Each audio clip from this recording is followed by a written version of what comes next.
जय जिजाऊ, जय शिवराय, जय शंभूराजे. तर आता आपण आलेलो आहोत वडूक येथे धर्मवीर छत्रपती श्री संभाजी महाराजांच्या समाधीस्थळावरती. तर चला आपण या दादांना विचारूयात की त्यांना समाधीस्थळावर येऊन कसं वाटतं. तर नाव काय होतं दादा आपलं?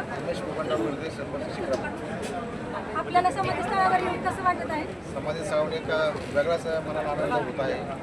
ज्या शंभूराजांनी आपल्या यातना सहन करून या ठिकाणी त्यांचं इतिहासात आलं, त्या निमित्ताने एवढे देशातून नव्हे तर राज्यातून पूर्ण भाविक मंडळ या ठिकाणी दर्शनासाठी येत असतात. आणि आज आपल्या या वडू नगरीमध्ये रक्तदान शिबिराचं मोठ्या तऱ्हेचं एक उपक्रम चांगल्या पद्धतीने राबवत आहे. गेल्या वर्षी साधारण 5,700 प्लस डोनेट झालं होतं, पण यावर्षी 7,000 प्लस व्हायला पाहिजे अपेक्षा व्यक्त करतो. मी रक्तदान बराच वेळा केलं आहे, पण आता 1 महिन्यापूर्वी केलं, त्याच्यामुळे मला आज काही रक्तदान करता आलं नाही, परंतु भविष्य काळामध्ये मी रक्तदान नक्कीच करतो. धन्यवाद. जय